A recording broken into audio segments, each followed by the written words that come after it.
So this is my short, I guess, tiled room, the short room reverb. Now what I will do now is, obviously there's quite a bit of it on there. I doubt if I used any of that, certainly not that much if I did. But again, for demonstration purposes, so you can hear what that reverb sounds like. I have quite a bit of it on there. What I'll do now is play it again just the way I left it here a second ago, and then what I'll do is I'll take the directs out. So all you're hearing when I pop that out is the return of that short reverb.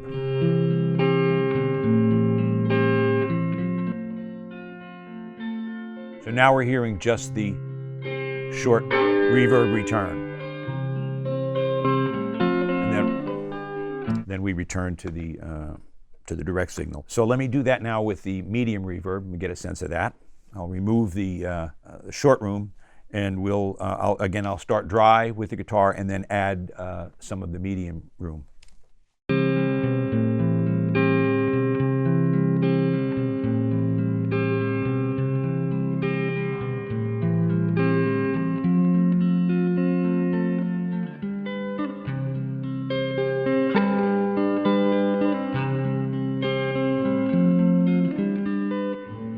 That's just the return now.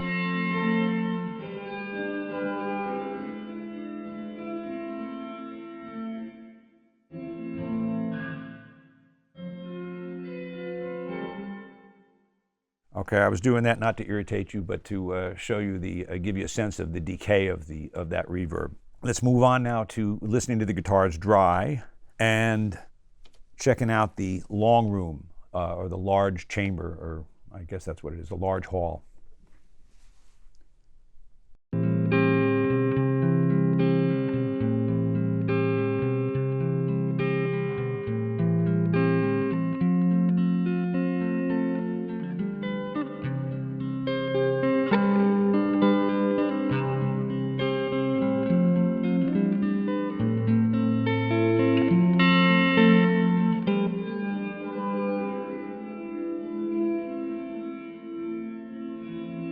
So that's the return.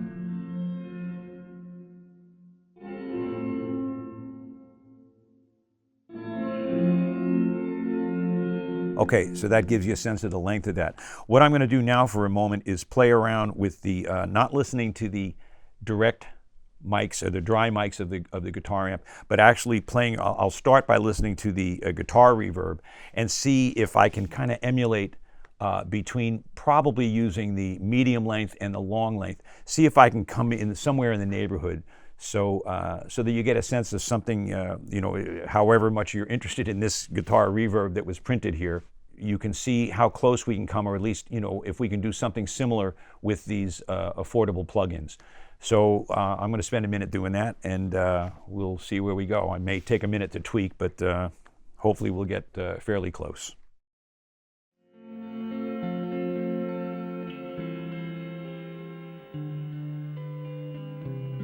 So we're starting with the printed reverb.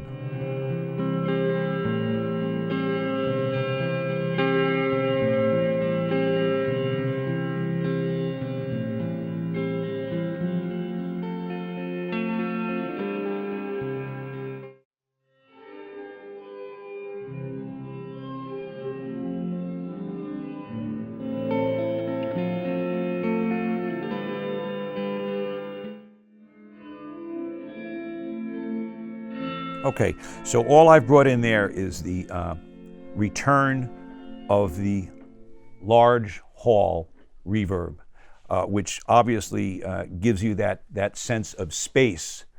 But what's missing in that one is a little more presence. That's what I'm hearing that's missing from the comparing it to the printed reverb.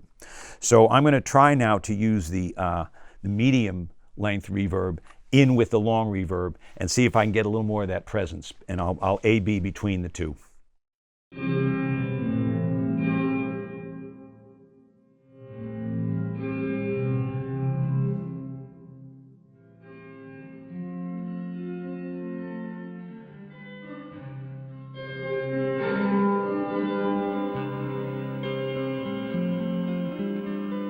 Okay, I'm going to try a little bit of EQ on the reverb return now as well to see if I can brighten that up a little bit and get a little bit closer, but we're getting closer.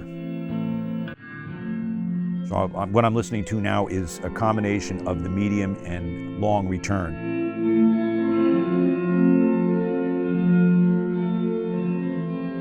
I'm actually going to EQ from here right now because I'm not using the direct signal. So it won't matter that the EQ is on the direct signal, I'm using it from here.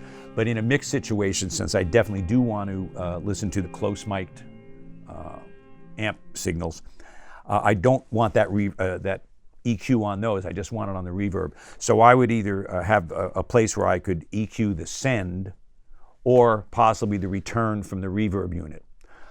In a larger format situation with a band, I might not want to EQ the return on the reverb because there may be other things going to it that I don't want to. So in that instance, I would EQ, in this instance, I would EQ the send that's going to the reverb for that particular guitar. So if there was another thing, for instance, a vocal or any other instrument that was going to that same reverb, it wouldn't affect the sound of that.